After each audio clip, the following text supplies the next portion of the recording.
Hi friends, welcome back to Yami's world. മാമ്പഴം തീരുന്നതിന് മുന്നേ ഈ റെസിപ്പി കൂടെ ട്രൈ ചെയ്ത് നോക്കണേ. നല്ലൊരു മാമ്പഴ ജാം. നന്നായി പഴുത്ത മധുരമുള്ള 3 മാങ്ങ വെള്ളം ചേർക്കാതെ അരച്ച് പൾപ്പാക്കി എടുക്കാം. ഇനി ഒരു ചൂടായ പാനിലോട്ട് അരച്ച മാങ്ങ ചേർത്ത് ഇളക്കിയെടുക്കാം.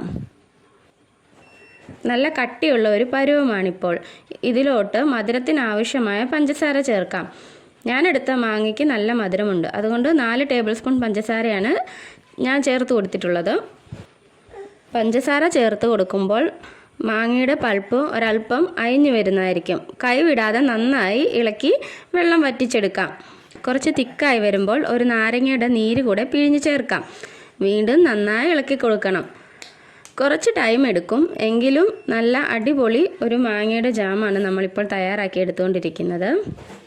പ്രത്യേകിച്ച് കളറുകളൊന്നും ഞാൻ ചേർത്ത് കൊടുക്കുന്നില്ല. പാത്രത്തിൻ്റെ സൈഡിൽ നിന്നും വിട്ടു വരുന്ന പാകമാകുമ്പോൾ തീ ഓഫാക്കാം. ഈ ഒരു പരുവമാണ്. ചൂടാറിയ ശേഷം ഒരു ബോട്ടിലിൽ അടച്ച് സൂക്ഷിക്കാം. കുട്ടികൾക്കൊക്കെ 4 മണിക്ക് ബ്രെഡിൽ തേച്ച് കഴിക്കാം. നല്ലൊരു മാമ്പഴ.